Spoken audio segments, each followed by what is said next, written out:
Señoras, señores, muy buenas, bienvenidos a Monte Auseba, el refugio de los proscritos desde tiempos de Don Pelayo. Hoy tenemos un programa con un invitado muy especial, seguramente conocido por todos vosotros, al menos por los que seguís con asiduidad Monte Auseba, y es que hoy tengo el honor, el privilegio de estar con Alberto, más conocido en redes sociales por su labor de divulgador como Talarico Rex, y a quien ya tengo el gusto de saludar. Muy buenas, Alberto.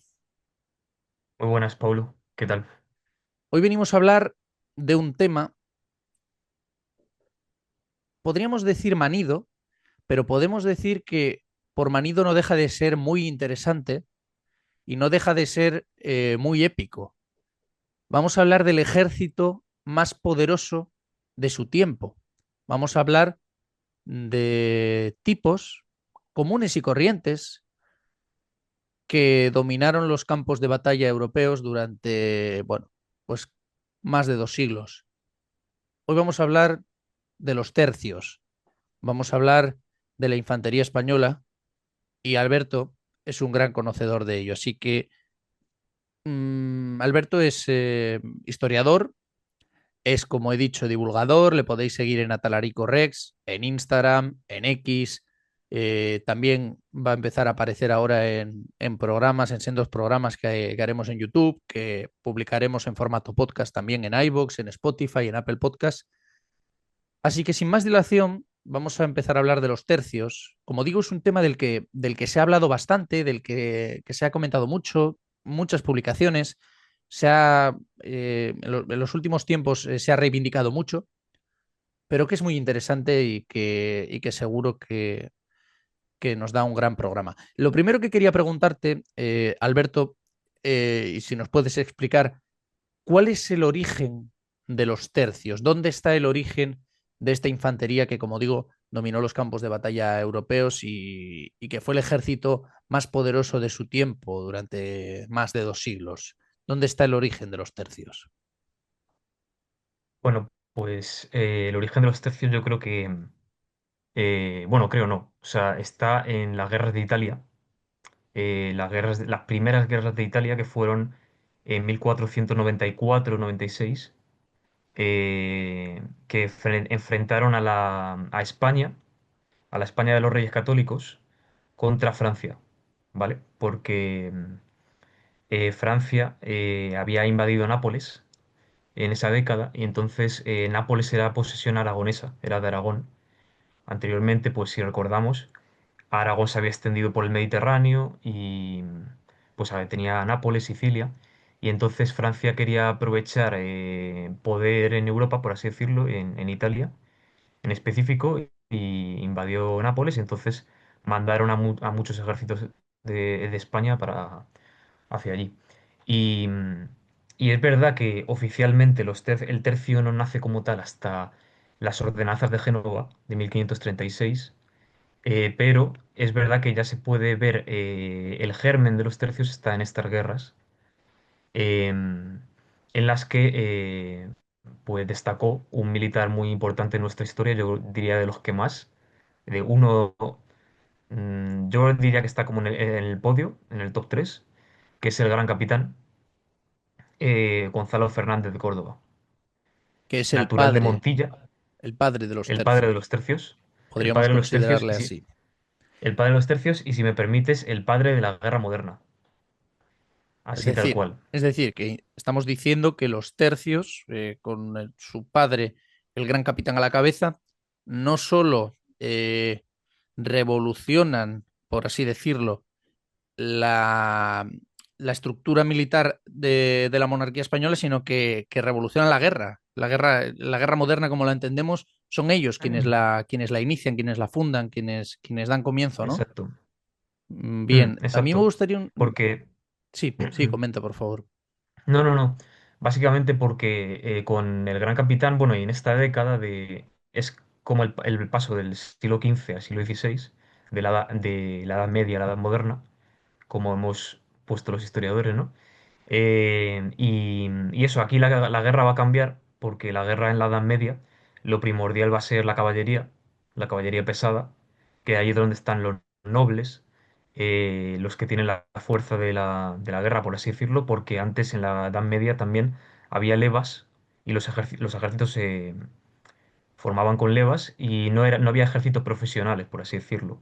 Eso va a cambiar con los tercios, ¿vale? Y se va a dar un nuevo impulso a la infantería, que bueno, ya es verdad que se lo estaba empezando a dar a los piqueros suizos, ya eran una fuerza de infantería muy importante, pero y eso todo eso que el mundo está cambiando en esa década y todo eso el gran capitán va a saber aprovecharlo y adaptarlo en los tercios. Y entonces vamos a ver cómo esas guerras en las que la caballería medieval tiene su más importancia, y ahí destaca mucho Francia. Es verdad que con la guerra entre Inglaterra y Francia, la guerra de los 100 años, en la batalla de Agincourt, en 1415, ya la caballería francesa perdió contra los arcos largos ingleses. Y se dice que ahí empieza como a cambiar la cosa, porque ya es... pero es verdad que la caballería va a seguir teniendo importancia hasta las primeras batallas del Gran Capitán, diría, hasta Seminara o por ahí, que es la derrota que tuvo, la única derrota que tuvo en su carrera. A partir de ahí ya el Gran Capitán empieza a cambiar su táctica y empiezan a darle esa importancia a la infantería que luego que va a ser el germen de los tercios, los futuros tercios. Vale. Una cuestión así que se me viene a la cabeza ahora es el nombre de los tercios, ¿no? Porque generalmente hablamos de los tercios, pero a veces no nos paramos a pensar de dónde proviene el nombre de esta infantería, ¿no? ¿Por qué se llamaban tercios? No sé si nos puedes aclarar. Hay varias teorías, no sé tú por cuál te decantas, cuál te parece más fidedigna, más Sí, verosímil. hay varias teorías. Pues siempre hablo de dos, que una es que siempre se dice que es porque los primeros tercios que se crearon fueron los de eh, Lombardía, Sicilia y Nápoles, los tres primeros. Y se dice que por esos tres, puede ser que venga el nombre de tercio, que luego van a ser conocidos como los tercios viejos, ¿vale? Como la librería de los tercios viejos. Y, y luego otra hipótesis, bueno, teoría y tal, es por las tres armas más importantes que tenían los tercios, o las tres posiciones, por así decirlo, que son el arcabuz, los arcabuceros, los piqueros y los rodeleros. Los rodeleros que eran los que iban con la rodela, que era la espada esta tan...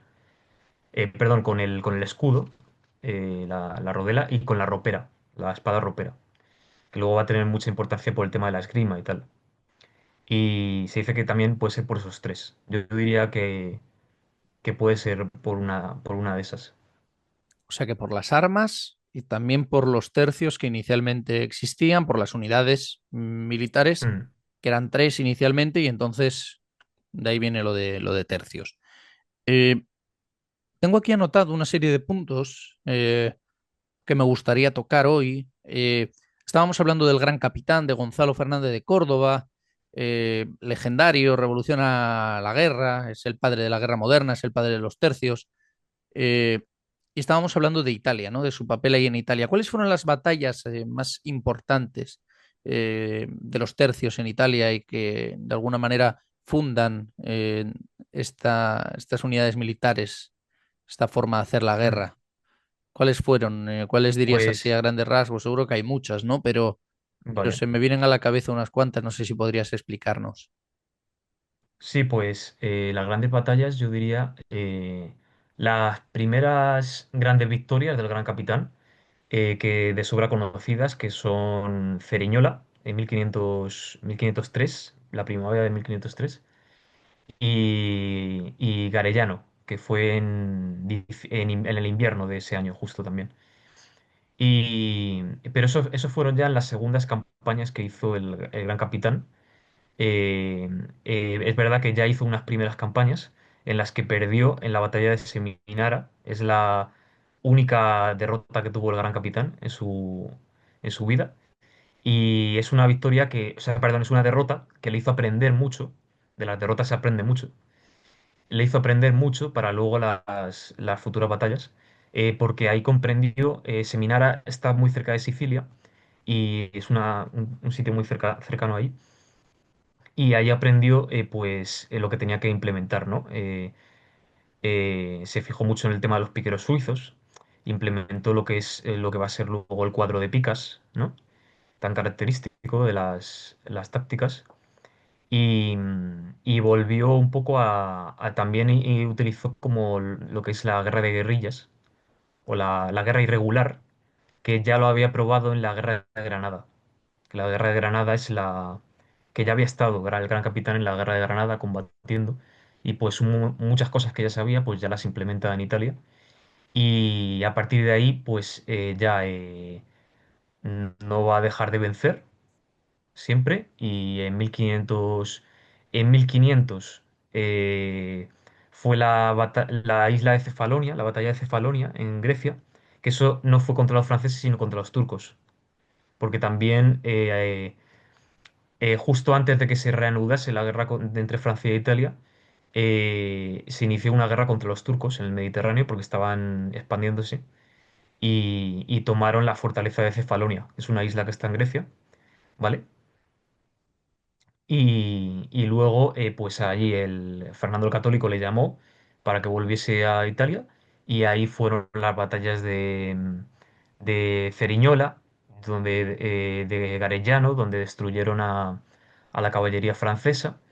Y luego más adelante tendremos pues las míticas Bicoca y Pavía, que si Sí, quieres no sé puedes. si las dejamos Sí, sí, sí. más para adelante o las... Me parece Vale. interesante, ¿no? Porque también esto de bicoca enlaza con el lenguaje cotidiano de hoy, ¿no? Una bicoca, ¿no? No sé si nos puedes decir de dónde viene eso de la bicoca. Tiene mucho que ver, ¿no? Con una coz, ¿no? Tengo entendido. Eh, una bicoca, pues es algo muy fácil, ¿no? Entonces, por ahí van los tiros, ¿no? Nunca mejor dicho. Sí, sí, es que actualmente utilizamos muchas expresiones que en su día pues fueron utilizadas en los tercios. En esta época, muchas expresiones que utilizamos ahora, como vete a la porra, esto es una bicoca, por ejemplo, tienen su origen en los tercios. Lo de la bicoca viene, es algo, como te has dicho, muy fácil de conseguir y tal, y viene de la batalla de Bicoca, que fue en 1522, un poco antes de Pavía, eh, que fue una victoria aplastante contra Francia, a tal punto de que no hubo ninguna baja española, solo una, por una coz de un caballo, o de una mula, me parece. Eh, y, y entonces, como fue tan fácil esa batalla, creo que se ganó en nada, no sé si llegó a varias horas, pero es que creo que ni eso. Y como se ganó muy fácilmente, pues a partir de ahí viene lo del término bicoca. Esto es una bicoca, esto es muy fácil de conseguir. Que Bicoca era un pueblo que había ahí en Italia, era un sitio que había en Italia. Y Y de ahí viene, de ahí viene. has mencionado también lo de irse a la porra, ¿no? No sé si Mm. se te viene ahora a la cabeza alguna expresión más que tenga relación con los Sí, tercios. está Vete a la porra, que bueno, si quieres lo puedo explicar, Sí, así sí, un sí, poco por claro. encima. Lo de Vete a la porra viene porque la porra era como una especie de bastón, como bastón de mando, barra palo o porra tal, que se ponía cuando lo llevaba no sé si era el sargento o no sé qué, ahora mismo no sé qué grado de los tercios, sí, grado o rango de los tercios, cuando llegaban a un sitio, a un campamento,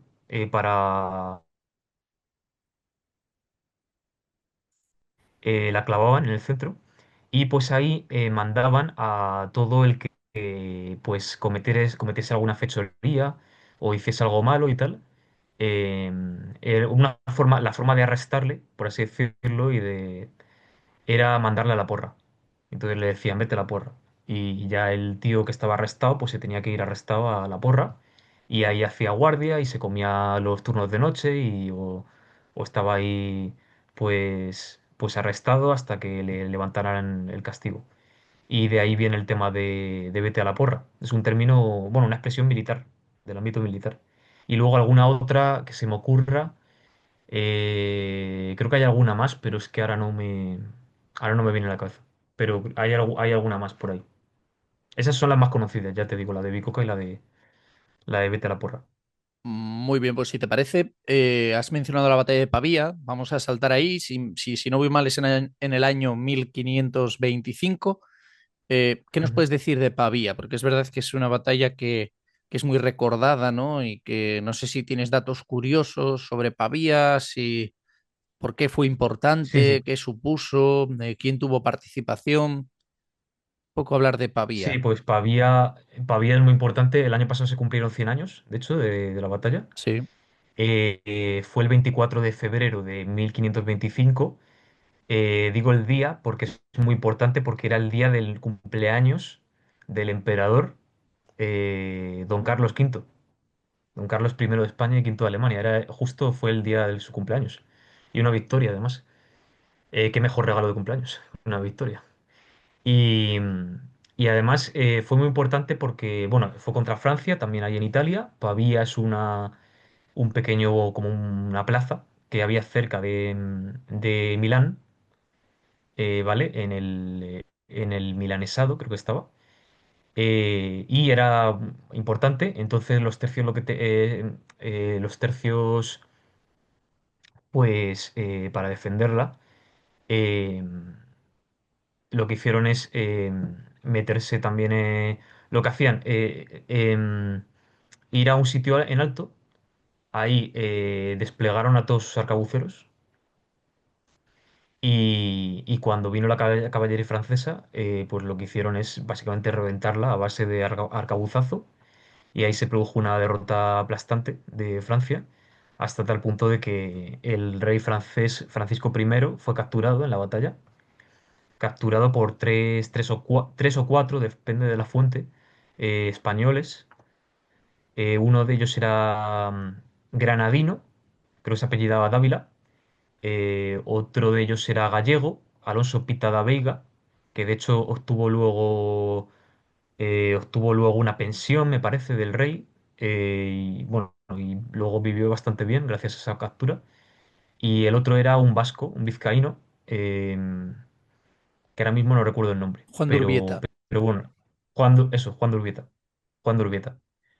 Pues esos tres capturaron a Francisco I y se lo trajeron a España.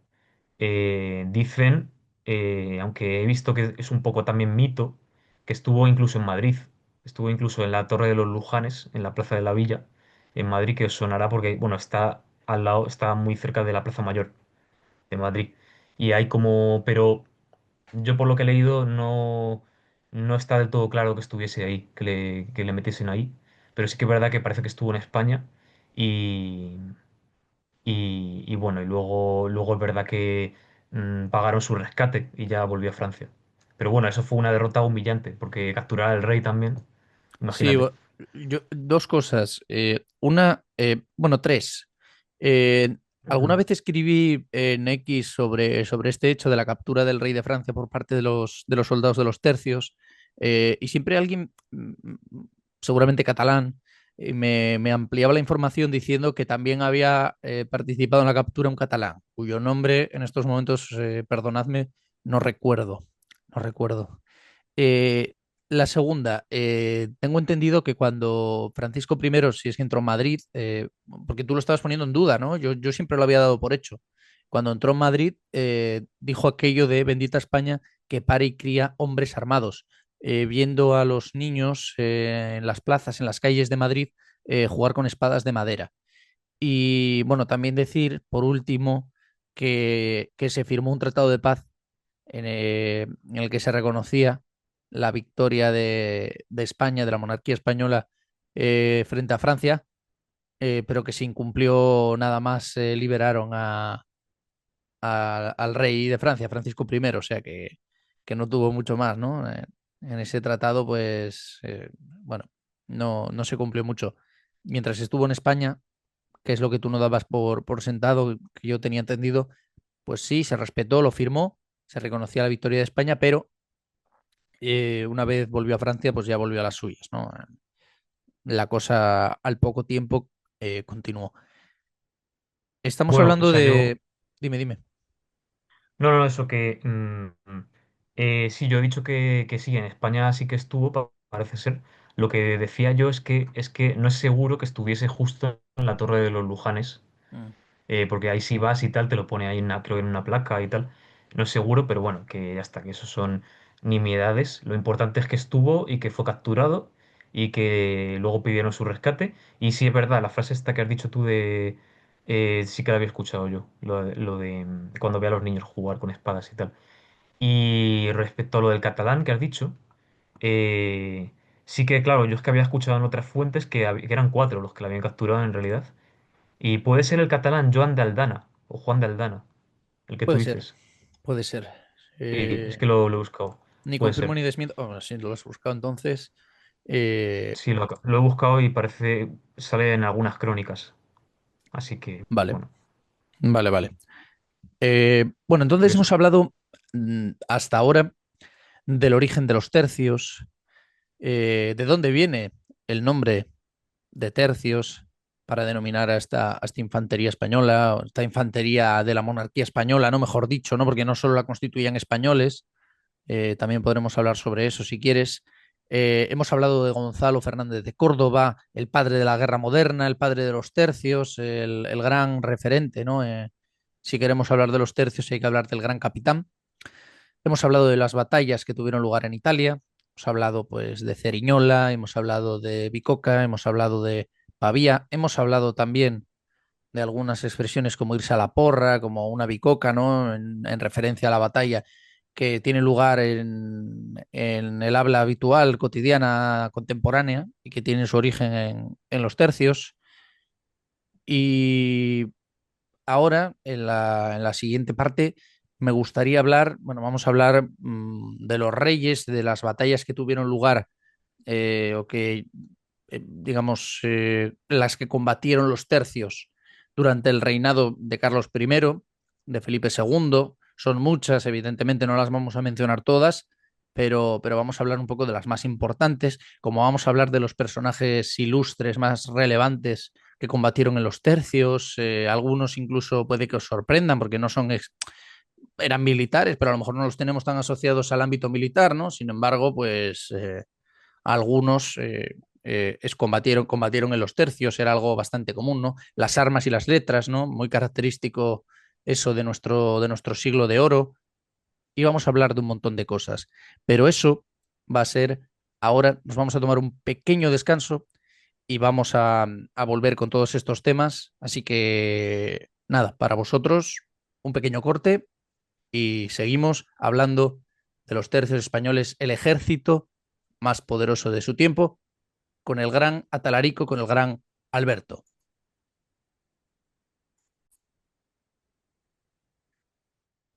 Estamos de vuelta, queridos oyentes, queridos espectadores, a los que estéis visualizándolo en YouTube. Estábamos hablando de los tercios españoles, como sabrán, estamos hablando del origen de los tercios, estamos hablando de batallas célebres, estamos hablando de personajes ilustres y de personajes ilustres queríamos hablar. Pero antes, Alberto, ¿qué batallas así, no sé si podemos concretar en tres, más o menos, qué batallas o hechos providenciales, ¿no? Porque hay muchas anécdotas, ¿no? Está el milagro de Empel, hay muchísimas, ¿no? ¿Qué tres batallas destacarías o tres hechos importantes destacarías del reinado de Carlos I de España, quinto de Alemania, y de Felipe II, el prudente? Empezamos con Carlos I, empezamos por orden cronológico. ¿Qué batallas, qué hechos, qué peripecias destacas de los tercios en el reinado de Carlos I?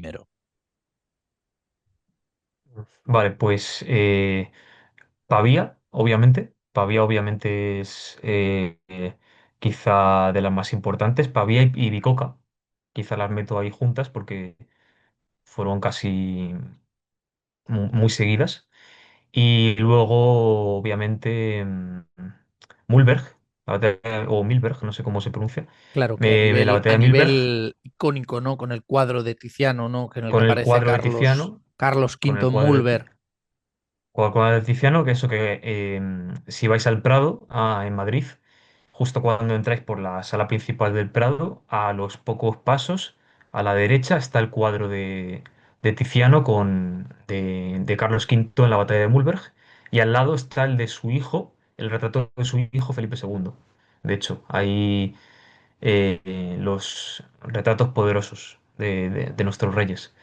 Y Mühlberg, porque, bueno, que esa fue contra los protestantes, de hecho, que no lo he dicho, en Alemania. Bueno, Alemania, ya me entendéis, que no existía como tal, como país, sino que era un conjunto de estados, principados del Sacro Imperio. em, y bueno, que fue en 1547, además. Luego es verdad que la guerra contra los protestantes se agrava un poco y eso da lugar a que en 1555 se firme la paz de Habsburgo. Que bueno, simplemente por decir que ahí es cuando se tolera al luteranismo. El catolicismo y el luteranismo son como ya dos religiones oficiales en Europa. Eh, pero ojo, a los calvinistas y otras herejías no se les va a aceptar hasta hasta mucho más Y adelante. Pero hablando bueno, de Mühlberg, a mí se me viene a la cabeza, ahora igual que hablábamos del cuadro de Tiziano, ¿no? Tiene mucho simbolismo. Creo que fue en la batalla de Mühlberg cuando se dice, ¿no? Es un hecho apócrifo, pero es de estos hechos que a mí me gusta comentar, ¿no? Porque, bueno, si son ciertos o no, pues eso ya corresponde a otro ámbito, ¿no? Pero a mí me gusta desde el punto de vista de la divulgación, de la comunicación y de adentrarnos en ello, esa anécdota que cuentan de que Carlos V pasó junto a los suyos por delante de la tumba de Martín Lutero y mm, le dijeron que la profanase, y entonces Carlos V dijo, ya encontró su juez, yo no hago la guerra a los muertos sino a los vivos, ¿no? Y siguió, ¿no? Respetando la tumba, el descanso de Lutero. Será en el infierno, será en el exacto. cielo, eso ya no lo sabemos, ¿no? Pero Carlos V se portó ahí como un caballero, al menos en la anécdota, porque creo, no sé, corrígeme si me equivoco, que es un hecho más bien apócrifo, ¿no? Sí, es un hecho un poco como legendario y tal. No sé si tendrá cuánta veracidad tendrá, pero bueno, el caso es que, bueno, yo le doy mucha importancia a las leyendas. Considero que son parte importante también de la historia.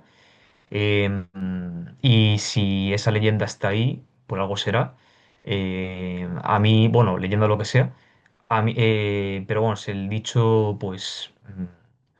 Lo que nos enseña es que eso es un poco el carácter caballeresco, ¿no? Caballeresco de Carlos V, que se puede considerar como casi como el último rey medieval. El último rey medieval, el primero y el primero moderno. ¿No? Está ahí.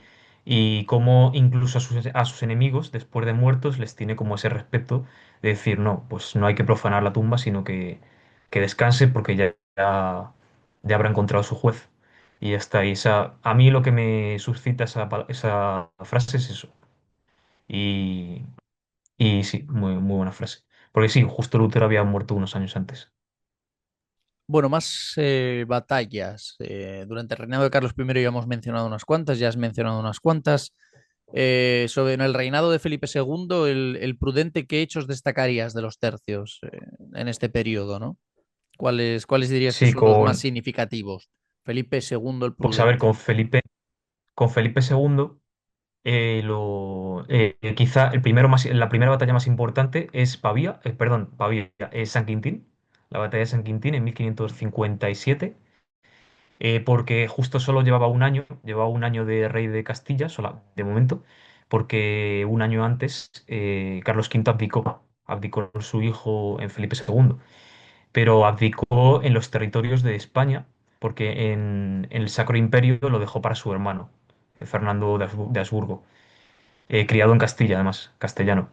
Entonces Felipe II, ya rey, pues esa es la primera batalla victoriosa contra Francia en San Quintín, que San Quintín es una plaza que está al norte de Francia, ¿vale? Y fue muy importante porque es como de las batallas más grandes de los tercios, porque creo que había como 50.000 efectivos, una locura.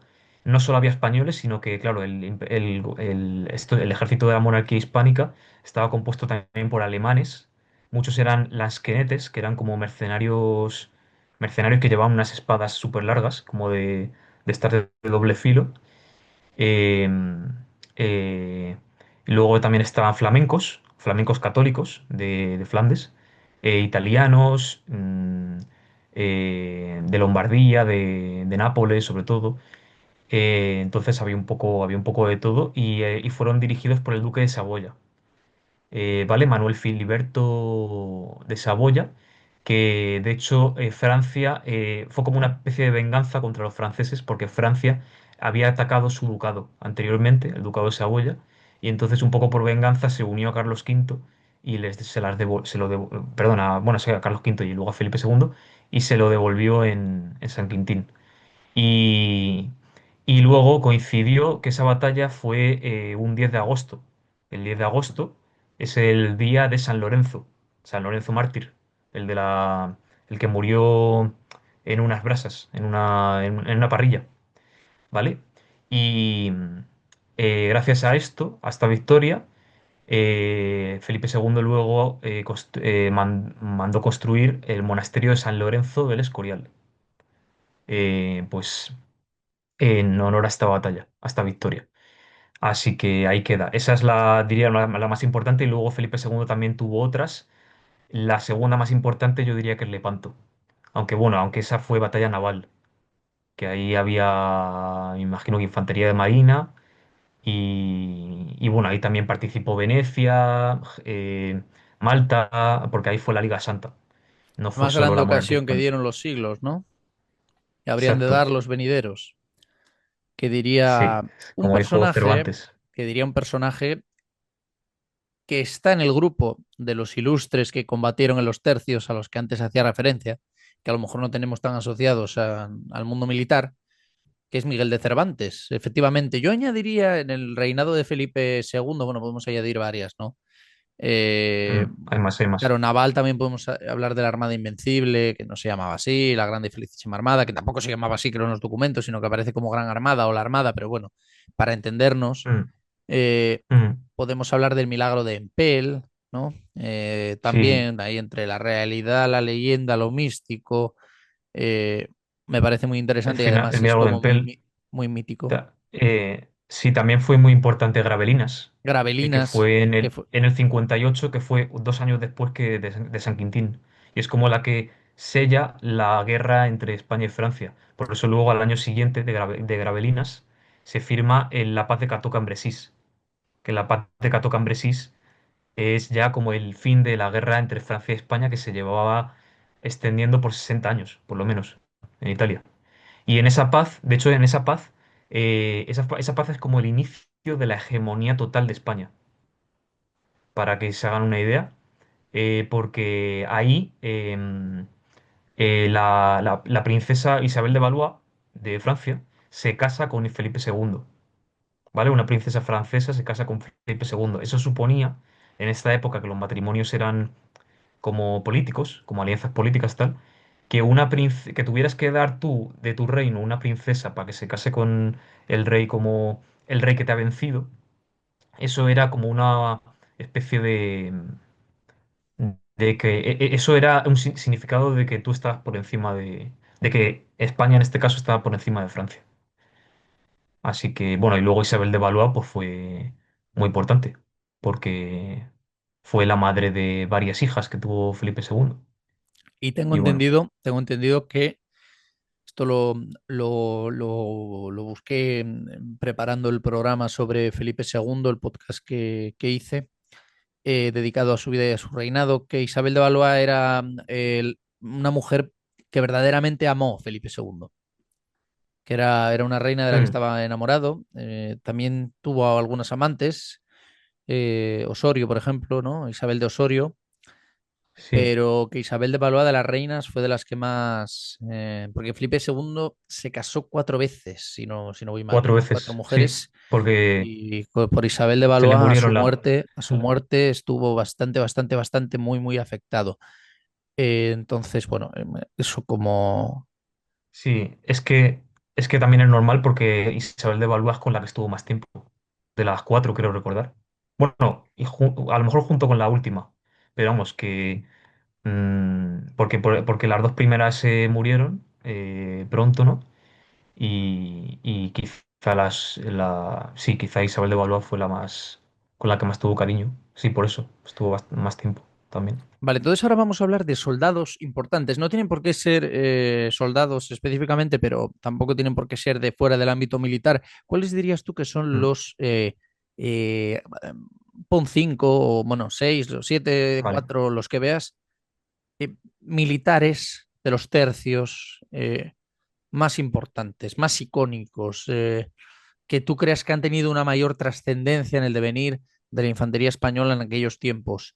Yo tengo por aquí, pues se me ocurre, saliéndome del ámbito estrictamente militar, Miguel de Cervantes, por ejemplo, ¿no? Que combatió en Mm, Lepanto, que estuvo en Italia también. Y a Miguel de Cervantes tiene que huir de España por un asunto que no se acaba de esclarecer. Ni siquiera se sabe si realmente ese Cervantes al que perseguía la justicia era él, pero en cualquier caso, Cervantes joven tiene que huir a Italia y allí está mucho tiempo, bueno, unos años en Italia, en los tercios. También se me ocurre Lope de Vega, que también mm, fue militar. Se me ocurre Pedro Calderón de la Barca, ¿no? El célebre dramaturgo, el célebre literato. buenísimo. Mm. Entonces, se me ocurren esta gente, pero hay muchos más, ¿no? ¿Quiénes son, a tu juicio, los militares o personas que sirvieron en los tercios más relevantes o que más impacto hayan tenido en esta infantería española tan poderosa? Vale, pues yo, por ir un poco en orden cronológico, y voy a hablar de algunos que no son muy conocidos, pero que en la época tuvieron un gran impacto, ¿vale? De quizá de la primera generación de los tercios, de antes incluso de que fueran tercios casi, estaría Diego García de Paredes, que más conocido como el Sansón de Extremadura, ¿vale? Porque tenía una enorme fuerza eh, y bueno, y luego muchos literatos hablan de él en sus obras. Miguel de Cervantes habla de él en el Quijote, le dice, bueno, habla de alguna hazaña suya, también, y más personajes, no sé si era Lope también, que decía lo de Herculeo Extremeño, y fue un personaje tan importante, porque es que fue como una leyenda casi, porque hasta 100 años después, Cervantes vivió casi 100 años después que él, y se seguía hablando de él, se seguía hablando de la figura de Diego García de Paredes, o sea que fue súper importante, porque además también fue corsario, me parece, fue mercenario, y combatió muchos años con el Gran Capitán en Italia. Y ahí está la defensa de Barletta, de, del fuerte de Barletta. También hay una hazaña suya en un puente, que dicen que en un puente pararon no sé, a 100 franceses o no sé cuántos franceses y que mató a todos, venció a todos y tal. Probablemente muchas de esas hazañas también estén un poco exageradas, pero es verdad que lo que sí es verdad que el tío tenía pues una fuerza descomunal y debió ser bastante grande. Y luego además también estuvo combatiendo contra el corso en el Mediterráneo también. Y hasta los 60 70 años que duró estuvo guerreando. De hecho, luego murió, no murió en batalla, de hecho, murió por una piedra que le lanzó un niño y se cayó de un caballo. Dicen, o eso dicen en las crónicas, como que estaba pues montado a caballo y le lanzaron como una piedra o algo así de unos niños que estaban jugando, se cayó y dicen que de esa caída, al final acabó, y que ya estaba un poco mayor, acabó muriendo. Un final curioso y dramático. Y bueno, diría ese. Luego también en esa época, y ya quizá Pedro Navarro, que apenas es conocido, pero fue corsario también, era muy del estilo así de Diego García de Paredes. Y lo importante de este es que fue un ingeniero militar, fue uno de los mejores ingenieros militares de su época, porque es el que hizo las primeras minas explosivas subterráneas. Y gracias a él se levantó la plaza de Cefalonia en 1500 con el Gran Capitán, o sea, combatió también con el Gran Capitán. Y eso, hizo unas minas que luego las puso en Barletta, y con eso consiguieron asaltar el fuerte. Y eso es muy, muy desconocido ese personaje. Lo que pasa es que luego Y bueno, también hizo muchas tácticas como para asedio de fortalezas y todo esto, era un genio en eso. Lo que pasa es que luego él era de Navarra, de ahí su apellido Navarro, y en 1512, con la anexión de Navarra a Castilla y Aragón, a España, por Fernando el Católico, parece ser que no le dieron como lo que él quería, que él pedía pues ciertas compensaciones o algo así, y él como que no estuvo muy de acuerdo. O sea, bueno, Algo que le había pasado em, al Gran Capitán también, ¿no? En cierta medida, ¿no? Un poco similar, ¿no? sí, Las cuentas del Gran sí, fue como, Capitán y sus desacuerdos con sí, Fernando el también, Católico. sí, fue algo un poco como una injusticia, o al menos él así lo vio, y entonces al final se terminó pasando al lado francés. Fue traidor al final a la monarquía. Y acabó en Bicoca. En Bicoca, bueno, le arrestaron en Rávena, le capturaron y luego en Bicoca apareció en el lado francés, después del ser prisionero. En Bicoca los españoles, como arrasaron los españoles, pues los españoles le capturaron otra vez y al final acabó muriendo, lo tenía por ahí apuntado. Pero bueno, sí, acabó muriendo en 1528, ya mayor, pero bueno, que fue muy importante y es muy desconocido. Y de hecho bueno, todavía no existía el rango de maestre de campo, pero era de lo más top en esa época. También fue el que lideró el asedio de Orán y de Bujía, para que te hagas una idea, en el Bueno, Mediterráneo. yo creo que hay que hablar también, ¿no? De Juan de Austria, ¿no? O Sí, Alejandro ahora también Farnesio. iba a esa época. Sí, esos son de otra época ya, esos son ya un poco más adelante. Don Juan de Austria, Alejandro Farnesio, que eran tío y sobrino, ¿no? Farnesio era sobrino de Don Juan de Austria, luego le sucedió en Flandes, como gobernador de Flandes. Y, y bueno, Don Juan de Austria, pues qué decir de él. Eh, Hijo al final, sí, hijo bastardo de Carlos V, aunque luego reconocido cuando este murió. Eh,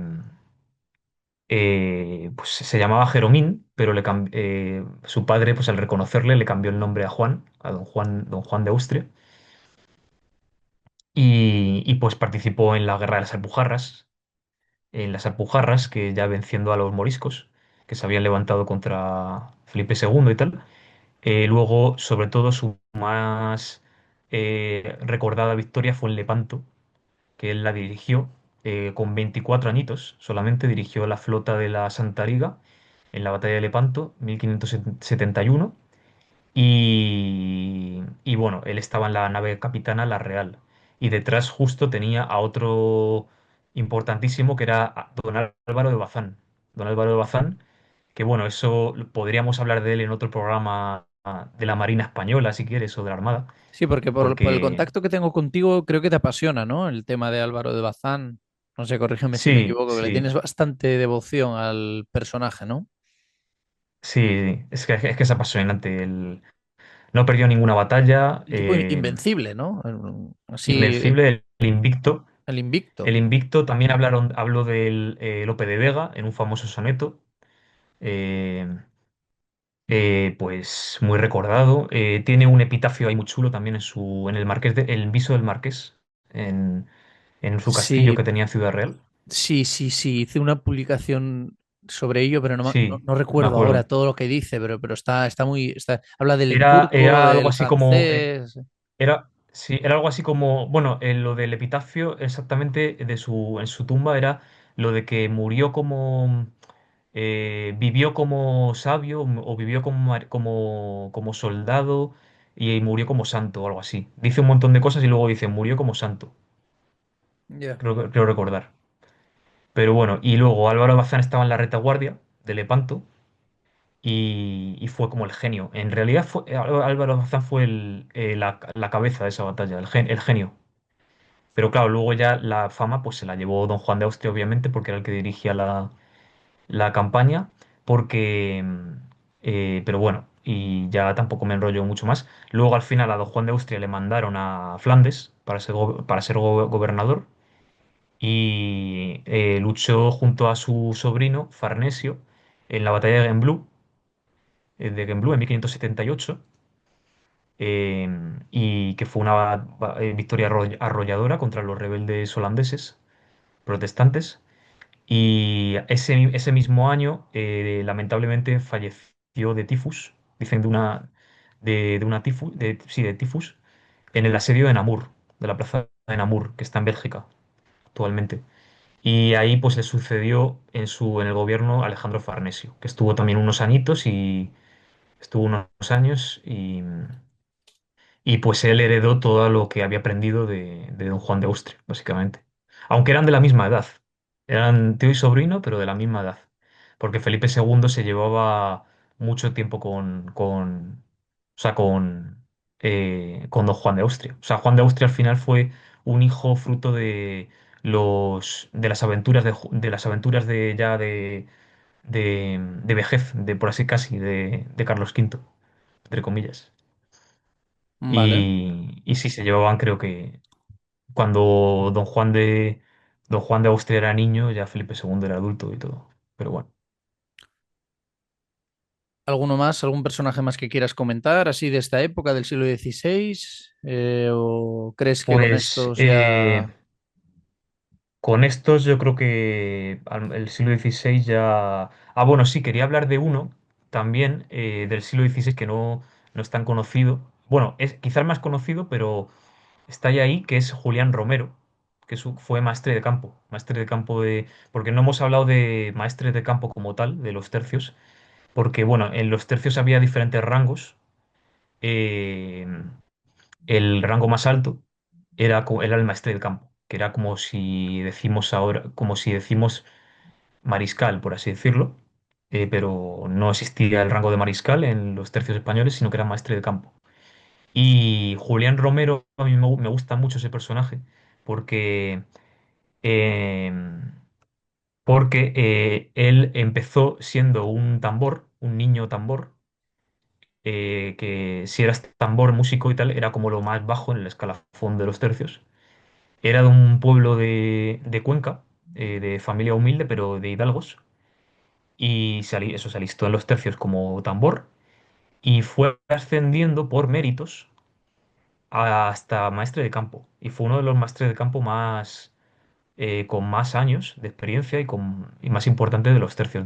Estuvo 40 años batallando, estuvo en literalmente todo, o sea, estuvo en el Mediterráneo, en Italia, en Flandes y hasta en Escocia combatiendo, porque fue mercenario de Enrique VIII de Inglaterra.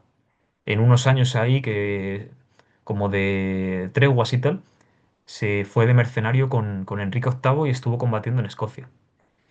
Y luego ya volvió para San Quintín, para luchar en San Quintín, y luego le mandaron a Países Bajos y al final terminó falleciendo en 1577. Pero vamos, fue muy importante porque vamos, era de eh, humilde, por así decirlo. Y luego llegó a tener hasta el Felipe II le otorgó el título de Caballero de Santiago y todo. Y de hecho el Greco le pintó un cuadro que salía él junto a su patrón, su santo patrón que era San Julián. Y salen los dos, sale él como él y el santo.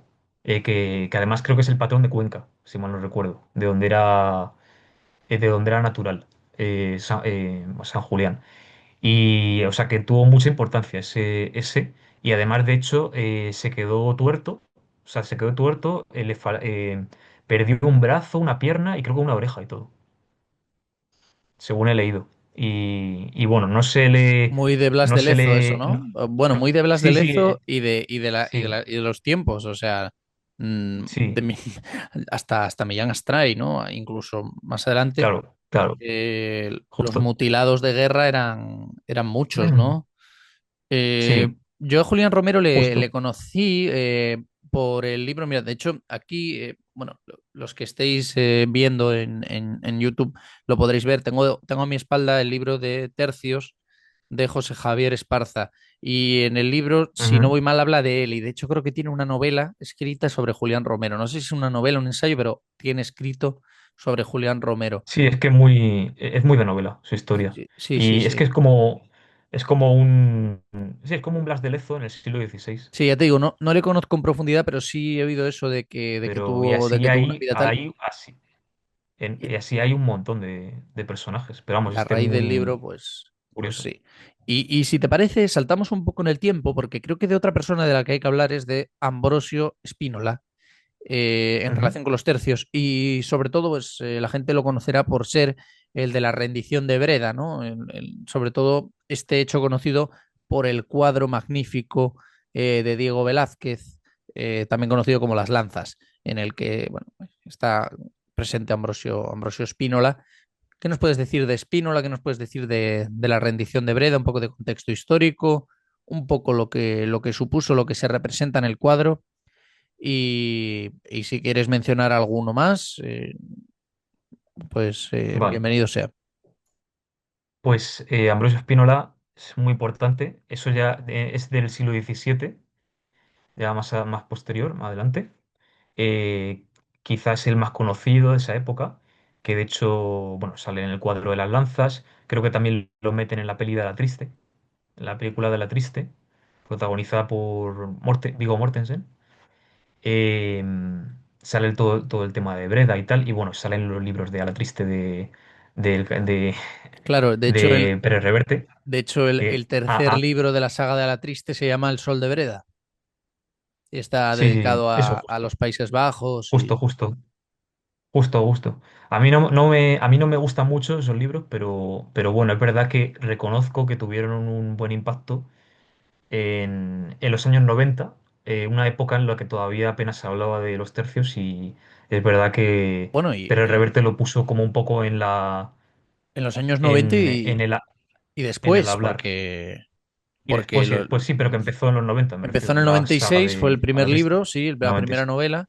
Pero bueno, el año pasado salió el último a la triste, es decir, sigue siendo sin duda Sí, un fenómeno de justo, masas. ya. Y si pensamos en los tercios, Sí.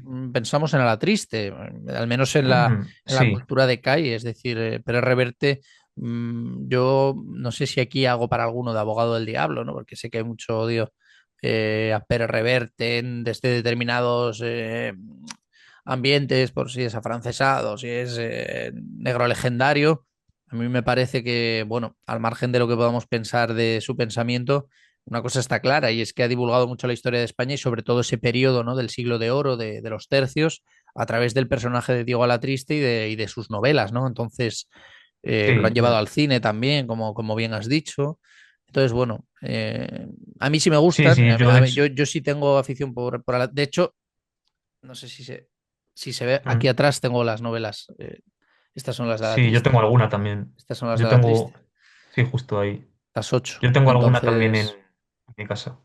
entonces Pero es bueno, verdad que sí, bueno, si yo de hecho, cuando me metí a empezar, cuando me empecé a meter un poco más en temas de historia y tal, de hecho, el que más veía era Pérez Reverte. Lo que pasa es que luego ya me fui desligando un poco más porque, bueno, te das cuenta de que no es historiador, es novelista, es un contador de historias, ¿no? Y todo esto, pero no es historiador y hay algunas cosas en las que cómo enfoca a los tercios en las que no estoy muy de acuerdo. Es verdad que él se basa un poco en el relato de Diego de Acuña, ¿no? Para hacer a la triste, que Diego de Acuña era un poco pendenciero y tal, pero es verdad que los tercios, la verdad que tampoco se pueden explicar mucho sin su religiosidad, su profunda religiosidad y todo eso como que lo deja muy de lado. Pero Reverte a mí no me hace tanta gracia por eso. Pero bueno, entiendo que también se basa en Diego de Acuña, que era un personaje como más, mm, no sé, de otra forma. Pero es verdad que los tercios sin Empel, todo lo del milagro de Empel, el tema del catolicismo no se entiende. Y, y no sé, y bueno, y sí, es verdad que no. obviamente eran católicos, aunque también discrepo un poco a lo mejor Sí, de algunas visiones un poco demasiado idealizadas. Eh, sí, ¿no? Porque bueno, a la hora de la Pero verdad, a la hora de la verdad eran hombres que buscaban católicos comer. eran Eran hombres que buscaban también, comer y también. sabían que alistándose a los tercios, pues podían ascender. Obviamente tenían un sentido del honor, tenían un sentido de mm, una mirada trascendental, seguramente, pero seguramente había otros que no. Quiero decir, seguramente había otros que, seguramente claro, cuando por estás, eso. y esto Mm, vale para los tercios, y vale, pero vale para cualquier infantería. Seguramente cuando estás en guerra lo que piensas es en sobrevivir, en llevarte un pedazo de pan a la boca y bueno. mm, Quizá cuando, sí, pero bueno, quizá cuando más te acuerdas de Dios puede ser en cuando ya todo está perdido, ¿no? Eh, pero ya, bueno, sí, evidentemente son novelas que no son libros de historia. Y bueno, yo exacto. creo que cualquiera que los coja, a ver, yo creo que nadie los coge como libros de historia, ¿no? Son novelas, evidentemente tiene un trasfondo Sí, histórico, pero es una trama de ficción. Entonces, eso. exacto. El, Son muy del estilo de los Tres Mosqueteros. Porque, sí, bueno, bueno, Pere de Reverte ha hecho, dicho mucho, ha el dicho muchas veces que último, le encanta que se ha basado en los Tres Mosqueteros la última también. entrega salen los mosqueteros en Misión en Ah, bueno, París. claro. Hace un Sí, crossover ahí. sí, salen ahí. Bueno, no voy a hacer, Claro, eh, no voy a destripar a el libro. destripar. Vale, Eh, pues, y bueno, Ambrosio Spínola. casi no he hablado de Ambrosio Spínola. Sí, eso, justo, que es el que lleva a cabo la rendición de Breda, es el que sale, uno de los que sale en el famoso cuadro de Velázquez. La rendición de Breda duró un año, casi, duró como 11 meses, y de 1624 al 25, hoy, bueno, el año pasado se cumplieron también 400 años de la rendición de Breda, que de hecho fue un año muy bueno para la monarquía, porque de hecho se le llamó el Annus Mirabilis, el año milagroso de la monarquía, porque no solo se rindió Breda, sino que también se defendió Cádiz de de los ingleses. Eh, Vamos, salimos victoriosos en Cádiz contra los ingleses, que la querían conquistar. Y también España y Portugal, que estaban unidas en ese momento, eran una, reconquistaron Salvador de Bahía. Salvador de Bahía era como la capital básicamente del Brasil portugués, una de las la capital del sur de Brasil, del Brasil portugués, que la habían tomado los holandeses un año antes, la Compañía de las Indias Orientales de los holandeses. Y se monta una flota enorme. De hecho, es la flota más grande que montó España en el Atlántico. Que poco se habla de esto. Yo, de hecho, hasta hace 2 años así ni lo conocía. Eh, y al final se recuperó Salvador de Bahía. Y entonces, como que ese año las cosas salieron muy bien. En general, en varios frentes para la monarquía. Y entonces, pues Breda fue una de ellas. Ambrosio Spínola, hay que decir que, nació en Italia, me parece, creo que sí, era italiano, pero pues también en ese momento era parte de España, ¿no? Eh, y, y esto lo digo porque los maestres de campo y los rangos superiores y tal de los tercios siempre tenían que ser españoles. De hecho, si os dais cuenta, la mayoría, si buscáis maestres del campo de los tercios, todos los que te salen, o la gran mayoría, son españoles. Son Sancho Dávila, Julián Romero, un montón. Son todos de nombres españoles. Y Ambrosio Spínola, es verdad que luego hubo algunas excepciones. Bueno, ya en el siglo XVII había muchos italianos también como españolizados, por así decirlo. Y pues al final Ambrosio Spínola fue muy importante y al final le metieron ahí como pues, el líder prácticamente de la rendición de Breda. Y luego en el siglo XVII también podría meter al cardenal Infante, pero bueno, eso ya era ya de la familia real, que estuvo en la batalla de Nördlingen, que ganamos los españoles frente a los suecos. Eso ya en el contexto, bueno, sí, es en el contexto de la Guerra de los 30 años, cuando se metió Suecia a favor de los protestantes en Alemania. Y eso fue una victoria de España y ahí estaba el cardenal Infante, que creo que era hermano de Felipe IV, si no recuerdo. Y luego, pues, uno de los últimos militares, quizá más importante de los tercios, fue don Juan José de Austria, que era el medio hermano de Carlos II. Y este también tuvo mucha importancia porque estuvo mucho tiempo ahí guerreando. También estuvo en Cataluña, en la rebelión de Cataluña. Y yo diría que estos tres son como los más conocidos así del siglo XVII. Bien, Pues ahora, una vez analizados todos los personajes históricos, bueno, todos evidentemente no, algunos de los más importantes, ni siquiera voy a decir los más importantes, voy a decir algunos de los más importantes, vamos a dar paso al final, que también va a ser el final de este programa. Bueno, luego ampliamos con bibliografía, si te parece, dejamos una sección para bibliografía y vamos a hablar de Rocroi. ¿Es el fin de los tercios, como generalmente se ha dicho? Pues lo vamos a ver ahora. La batalla de Rocroi, toda historia tiene un final. Me gustaría, Alberto, eh, que nos hablases de esa famosa batalla. ¿Fue el fin de los tercios? ¿No lo fue? ¿Hasta cuándo siguieron los tercios ganando? ¿Hasta cuándo siguieron existiendo los tercios? Eh, Estamos en mayo, se cumplen años justo de la batalla de Rocroi, en la que perdimos contra los franceses. No sé qué puedes decirnos de este choque, de esta fatal jornada para España y para nuestras armas. Pues, a ver, la batalla de Rocroi fue el 19 de mayo de 1643, que ahora creo que esto se subirá justo el 19 de mayo, me parece. O sea que cumplimos el aniversario. Y sí, fue una derrota española, pero quizá, y para los franceses, quizá una victoria pírrica, porque perdieron bastantes tropas. Y los tercios Rocroi, hay que decir, Rocroi está en el norte de Francia, en las Ardenas, ahí casi pegando con Bélgica. Y, y esto era el duque de Enghien contra los tercios. em, y al final, pues, eh, los tercios hicieron sus tácticas, ¿no? De siempre. Y al final se vieron acorralados, pero y combatieron hasta el final, ¿no? Y ahí está la frase mítica de que dijeron que los franceses fueron y dijeron que si se querían retirar, que podían capitular y podían pasar libremente con honores y tal, y dijeron que bueno, que ya hablaremos de capitulación después de muertos, que un poco como en Empel, que este es un tercio español y que aquí no se rinde nadie, y entonces fueron hasta el final. Y creo que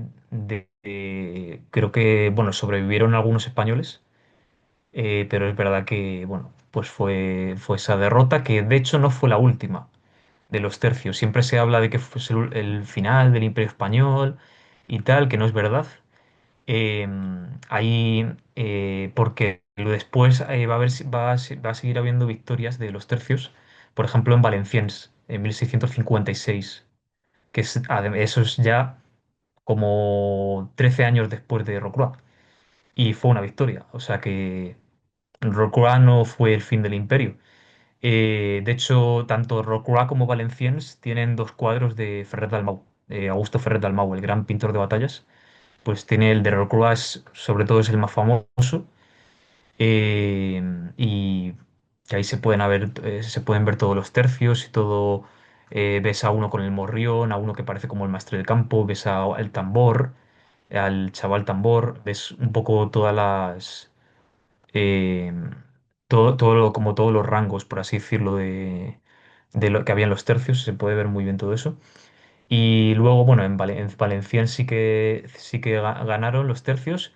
Y ya luego la última batalla, que esa sí que podría ser un poco como el principio del fin, fue la batalla de las Dunas, en Dunkerque, lo que también se conoce como Dunkerque, en 1658, que fue 2 años después, y ya es un poco la que cierra la, en la guerra, pues sí, la guerra contra Francia, porque la guerra de los 30 años como tal ya había acabado en el 48 con el Tratado de Westfalia, ¿vale? Que ahí es un poco cuando las guerras de religión y todo esto pues se acaban, al menos a nivel europeo total. Y pero eso siguió la guerra contra Francia y ya un año después de las Tunas se firma la paz de los Pirineos, el Tratado de los Pirineos, que ya delimita las fronteras con España y Francia, un poco parecido a la como está ahora. Aunque creo que el Rosellón lo seguimos teniendo hasta el siglo XVIII, creo recordar. O no sé si ya en esa. No, en el siglo XVII creo que luego se perdió, me parece. Pero bueno. Paz de los Pirineos y ya a partir de ahí pues es verdad que inicia la hegemonía de Luis XIV de Francia, ¿vale? Frente a los tercios. Que es verdad que ya estábamos un poco desgastados de tantas décadas de guerra, ¿no? Y luego en la paz de Westfalia, bueno, en los Pirineos se casó la infanta María Teresa, hija de Felipe IV, la casaron con Luis XIV. Y entonces, bueno, si en la paz de Cato-Cambresí, 100 años antes, la princesa francesa era la que venía a España, casándose con el rey español, ahora es al revés. Y ahora inicia un poco la hegemonía de Francia, aunque es verdad que luego con Carlos II se siguió resistiendo y siguió manteniendo cohesionado el imperio. Que también en esa época hay un poco de leyenda negra, y es verdad que Carlos II eh, mantuvo gran parte vamos, de todo lo que tenía el imperio, y de hecho incluso en América se siguió extendiendo, pero bueno, ya, y por cerrar un poquillo, el fin de los tercios no llegaría hasta 1704. Pues en 1704, ya con Felipe V, ya Carlos II había muerto en 1700, en 1701 llega Felipe V, nieto de Luis XIV, y también sobrino nieto de Carlos II, que se nos olvida, que también Felipe V tenía sangre austria. Muchas veces se nos olvida, no solo era Borbón, francés, y también era tenía una parte Austria, sobre todo por parte materna. Y Felipe V en una ordenanza, pues cambia los tercios por regimientos. Ahora ya no va a haber tercios, sino va a haber regimientos y cambia un poco todo el sistema. Ya también empieza ahí el tema de los uniformes. Es la época de la Guerra de Sucesión Española, entre los Borbones y los austracistas, y se empiezan a poner los uniformes. Antes no había uniformes. Si tú eras soldado del tercio, tú te tenías que equipar con lo que pudieses y costearte como bien pudieras. ¿Vale? Y solo la única diferencia es que creo que los maestres de campo llevaban el morrión y tenían que era el casco, y tenían un brazalete rojo. Se les distinguía con una especie de brazalete rojo. Pero ya los demás iban como bien podían. Y aquí ya se ponen los uniformes blancos, ¿vale? Que luego va a caracterizar al Imperio Español en el siglo XVIII. Y a partir de ahí, pues es el fin de los tercios, Vale, pues por yo creo así, que ya como tal. queda bien resumido. Seguramente se nos quedan un montón de temas, podemos hablarlos en futuras ocasiones. Mm, así, respuesta corta, libros que recomiendes de los tercios, Sí, pues algunos libros títulos. hay uno muy famoso que, bueno, el que tú has dicho de Esparza, de los tercios, está bastante bien. Sí, yo creo que para alguien así tampoco, yo creo que tampoco muy pesado. Y además Esparza también casi es, además de historiador, es divulgador, sobre todo. Y bueno, y luego también está de Pavía Rocroi, de un escritor que lo editó Despertaferro, ese libro. Y bueno, es sobre todo, bueno, es verdad que empieza en Pavía, es más que empieza en Pavía y termina en Rocroi. Tampoco te cuenta todo, pero bueno, es una buena síntesis de lo que fueron los tercios. Eh, Luego creo que también Hugh Thomas tiene algunos libros sobre la rebelión de los Países Bajos, ¿no? Y de la Guerra de los 80 años. Luego, a mí me gusta también, me suelen gustar mucho los atlas, y hay uno que es bueno de Susaeta, que es el de los tercios de Flandes, este de que tengo aquí. A ver si se ve. eh, de su saeta. Tiene varios atlas así, parecidos, y aquí te cuenta, es un resumen de todo, básicamente, de los tercios, de todo, desde el Gran Capitán hasta lo que os he contado de Felipe V, de cuando se convierten en regimientos. Y está, vamos, está bastante bien porque te viene con ilustraciones y un poco de todo. Es un buen resumen y yo lo recomiendo. Y luego también hay otro que hay una parte, es que los tercios daría para varios programas. Y también hubo tercios en América y en Asia. Menos, pero por ejemplo en América estuvo el tercio de Arauco para las guerras del Arauco, que eran las guerras contra los mapuches en Chile, en lo que ahora es Chile. Y ahí mandaron un tercio, que es el tercio este de Arauco.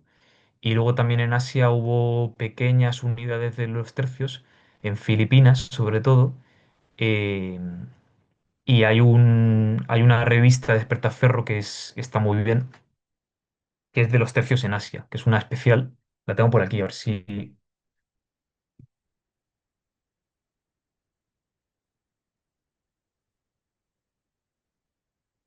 está aquí. Esta, a ver si se ve bien. Los tercios en Asia, de Despertaferro, Se ve, se ve. ¿vale? Y te habla un poco de la conquista de Filipinas por López de Legazpi. Te habla del galeón de Manila, la armada, o sea, no solo de los tercios, habla de más cosas. La guerra contra la piratería en el Pacífico, contra los Wako, que eran los piratas japoneses, y los japoneses, aunque también había coreanos y chinos, que atacaban las costas de Filipinas, y ahí es famosa la batalla de Cagayán, que ahí pues pequeños soldados del tercio, junto con tlaxcaltecas, soldados tlaxcaltecas de México, de Nueva España, lucharon y vencieron a Ronin japoneses, antiguos samuráis y piratas. Y bueno, es muy interesante. Y más cosas te cuento, pero sobre todo eso. Yo lo recomiendo para ver un poco el tema de los tercios, pero fuera de Europa, que ya daría para otro programa. Y luego también, bueno, luego también está este, aunque es más de ilustraciones ¿qué es este? De Imperio, son cuadros de Ferrer Dalmau, sobre todo, de Augusto Ferrer Dalmau, ¿ves? Y te Ujú. cuentan es un poco de todo, te cuentan desde la Reconquista en España hasta, hasta creo que siglo XVIII con los dragones de Cuera en América, un poco todo. Y hay muchas ilustraciones de los tercios. Y bueno, son sobre todo cuadros, pero te va explicando la historia a través de los cuadros de Ferrer Dalmau. Está bastante Vale, bien. pues con estas Y yo creo que eso, recomendaciones resumen. bibliográficas de Atalarico, de Alberto, podemos concluir diciendo que los tercios, lo dijimos al inicio, ¿no? Fueron el ejército más poderoso de su tiempo, pero que como toda historia tiene un final. Y antes estábamos mencionando a Pedro Calderón de la Barca y Alberto me había pedido finalizar con la lectura de unos versos de este célebre literato de nuestro siglo de oro.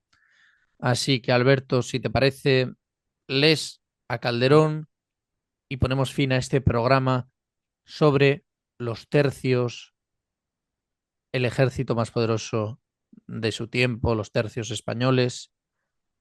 Esto decía Pedro Calderón de la Barca. Esto es lo que decía que fue soldado y luego fue sacerdote, además. Pero fue soldado de los tercios y entonces en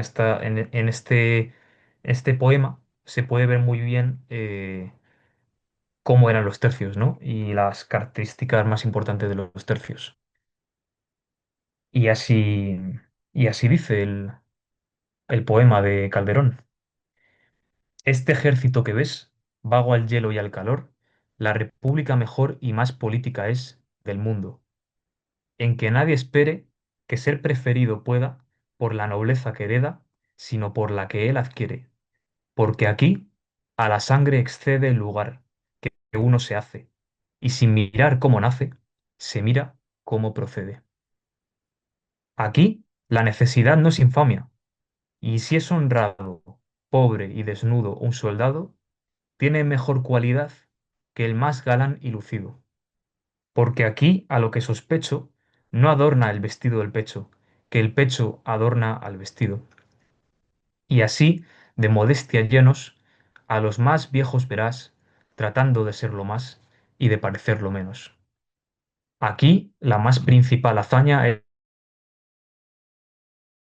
es ni pedir ni rehusar.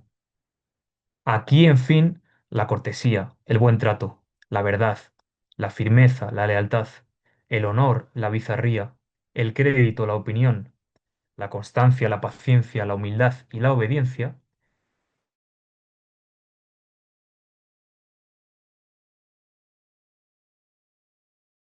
la milicia no es más que una religión de hombres honrados.